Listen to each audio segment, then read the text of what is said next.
In this video, I'm going to be storming the gates of the 1981 Milton Bradley game Dark Tower, and also the 2021 reimagining by Restoration Games Return to Dark Tower. And when I say storming the gates, I mean sitting around and chatting a bit about them.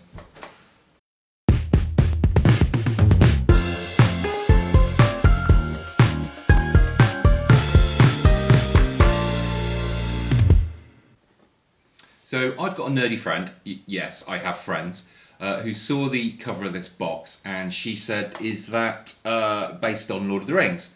You might have heard of Lord of the Rings, popular franchise, has a lot of towers in it, some of them are dark. And I said, no it wasn't, at which point she said, is it based on the Stephen King novel series, Dark Tower? Which is also Lord of the Rings, but a Lord of the Rings where the author turns up himself as a character and the whole thing's a little bit crap. So I said no, and she said, is it related to the 1970s drink brand Black Tower? But I think she was probably reaching a bit by that point. It's based on none of those, it's its own thing. But what is it? Let's let this man each move explain. The medieval world of Dark Tower. In this amazing game, I had to find 3 keys, lay siege to the tower, and defeat the enemy within. So yeah, in that advert, that's Orson Welles, that's the Citizen Kane guy, that's the War of the Worlds radio broadcast guy. This is a massive deal. And Milton Bradley are clearly throwing tons of money at the advertising campaign to get this thing sold. But you know, I remember the advertising campaign when I was a kid. I didn't care who that guy in the advert was. Neither did any of the other children, I suspect. It was just some hammy old dude who you just ignored. You were more interested in the game, which looked great. So why were they doing it? Well, I think it was because of the cost of the game and the fact that the children weren't the ones who were going to be buying it. It was going to be the parents. Now, just to avoid confusion, because the box that I showed you a minute ago is actually the 2021 game, The Return to Dark Tower. This is what we're talking about when we're talking about 1981. Much more colourful and very exciting box for children seeing that advert. But to give you an idea of how much this was, the average male in the UK was earning 140 quid a week. Now, yeah, it was less for women, and it still is today. It was about 91 to 95 pounds for women per week.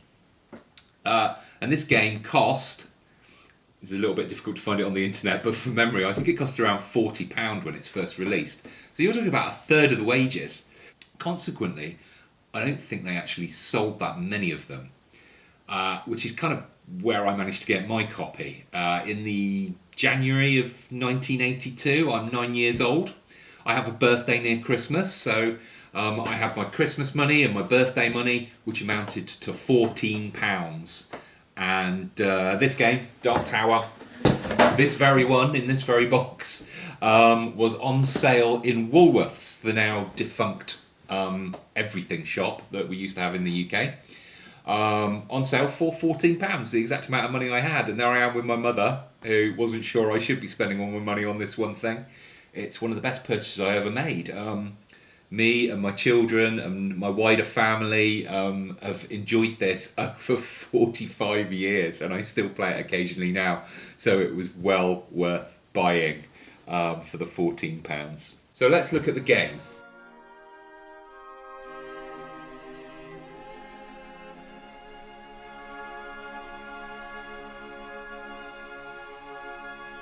It's competitive and symmetrical, which is really old school.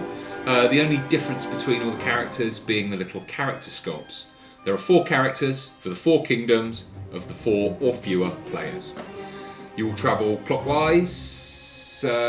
Actually, I don't think it matters which way you go. You can go anti-clockwise, but you travel through the other 3 kingdoms and you collect a key in each one. Then you go back to your home kingdom, get an army together, and then charge the tower, solve the key riddle, and then fight the bandits inside and win. You can play on a number of different difficulty settings, and crucially, you can play solo, which was utterly life-changing for a 9-year-old who couldn't get his family to play his games like ever. Right, it's time to talk about this amazing tower. Although you had these plastic trays to keep track of your warriors, your gold and your food, You didn't really need them, and most players kind of just fell out of using them as the game went on. The reason being, the tower always knew what you had, and you can ask for an inventory at any time. On each player's turn, the tower is spun manually to face them so that the other players can't know what they're doing, and it's a very smooth spinning motion. You then press buttons to say if you're going to move or enter a building. The tower presumably rolls some electronic dice in its brain somewhere, and then basically luck dictates whether you're attacked by a dragon, whether you get lost, catch the plague, etc, etc. It is just luck, but the tower feels somehow sentient to a young mind, so it doesn't really matter that you have almost no tactical input. Some of these interactions were truly memorable. Firstly, battles against the only opponents, which are bandits. They look kind of orcish. These are charmingly very repetitive. Here's a battle taking place.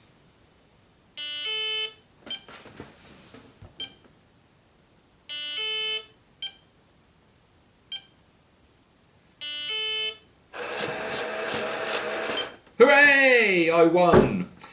Now, imagine that same battle with 64 bandits. It can take quite a time. Now, a wizard was quite a rare find, but it allowed you to curse and steal from another player, and they wouldn't know until their next go. So that was enormous fun. They are pretty rare, quite hard to find. Then you've got the tower key puzzle. Once you have the bronze, silver and gold keys from the three kingdoms, you need to get them in the right order to open the tower and face the final battle against the big horde of bandits. The code of the keys changes each game, and it's the same for each player. It's really nice. This is an excellent little puzzle within the game. It really brings that getting into the tower aspect to life. Best of all is haggling at the bazaar. When you go to a bazaar, you get this awesome noise. And then you can look at the wares.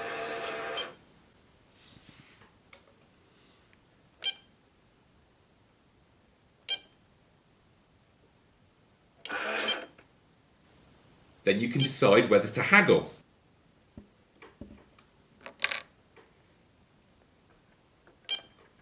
And the merchant may lower the price. You may keep haggling until he loses his random number generated temper and forecloses on you like this.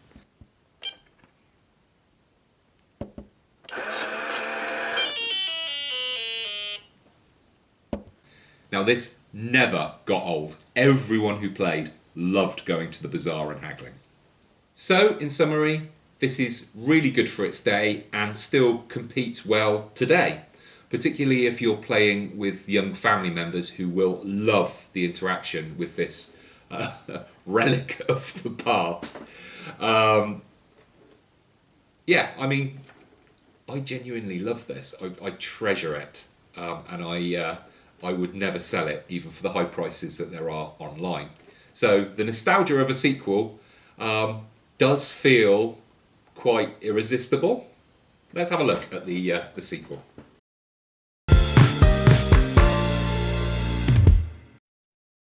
So the gimmick of an electronic tower with its mechanical whirring is very much of its time, which makes you wonder why Restoration Games thought that a reimagining that relied on a similar tower was a good idea. And, I don't know, it probably seemed like a good idea at the time. What they've produced is a great game, but it's marred by its high cost for that electronic gimmick. This game is probably going to set you back almost as much as the original would these days. Possibly, in fact, probably more if you want all the expansion material that's available, and there's more of that on the way soon. But I'm just going to concentrate on the core game and ignore those expansions. This is also app-driven. There is a huge and appreciated effort towards variability in this game. There's something like 9 villains, quite a few companions who set the actual quest goal. There's various monster combinations, a big stack of various artifacts, and you'll definitely be playing this repeatedly just to experience all the stuff that's available. Now the game is played in months, but that's just another word for rounds. The app will keep track of how many of the random number of turns there will be in any given month. You have a good and bad quest to complete each month if you can. Good quests gain you something, and bad ones cause misery if you don't complete them. Meanwhile, the tower drops skulls that litter up and poison buildings, and monsters kind of pop up and grow like weeds across the map. The characters try to gain advantages in various traits that they can spend to improve outcomes in battles and quests. The app is great and smooth, with no glitches that I've ever noticed.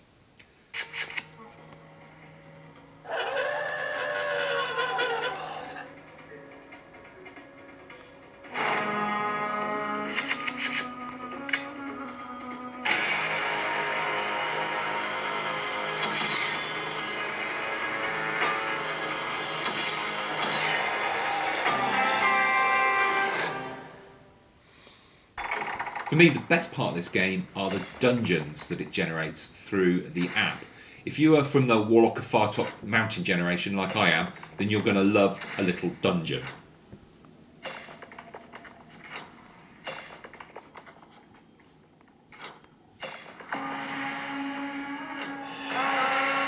Let's talk about some of the bad bits of this game.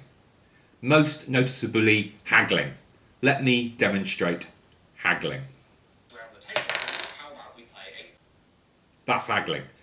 What a game with 40 years of improving tech has done relegating the original game's best mechanic to a dice roll is a bit beyond me. No one I've played this game with likes haggling. It's such a poor decision to make this a physical dice roll when they could have done it on the app. It just emphasises that this is pure luck, whereas the old game with the electronic format managed to kind of hide that from you. Next, let's talk about the tower. It's undoubtedly a tech improvement on the original. It Bluetooths to the app. It has 3 rotating cylinders instead of the 1 in the original game. It has LED lights, and I'd suggest playing this in low light levels for the best effect.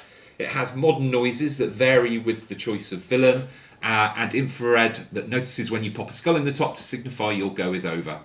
But you don't interact with the tower in the way you did with the old game. You kind of interact with the app. The tower's impressive in many ways. Not these glowing symbols on the side though. These sort of compare very poorly with the art in the original game. But for all that, it's impressive. It just feels like an expensive, unnecessary head nod to a bygone era when an app could have run this game on its own.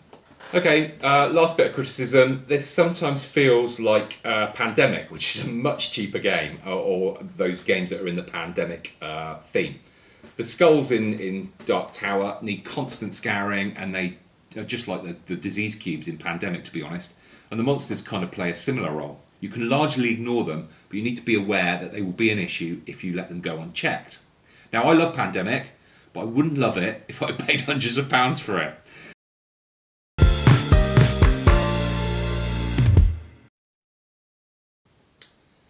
So, look, these are both great, atmospheric, and genuinely unique games. Can I advise you to buy them for the cost, though? That's really the question, and I'll have to say it's kind of up to you. I'm not going to criticise anyone who wants to get hold of these games, and you will enjoy them. If you want to know which one's better, well, yes, it's the newer one. That's definitely a better game by modern standards. This one, like I've said, is of its day. It's very impressive for its day, but this is a modern game. So yeah, kind of up to you if you want to buy them. I love them both. I play them both, and I know that people I play them with enjoy them too. And that's kind of all I've got to say about Dark Tower and Return to Dark Tower. And hopefully I'll see you soon, and we can look at some other old or new board games. Thanks then. Bye.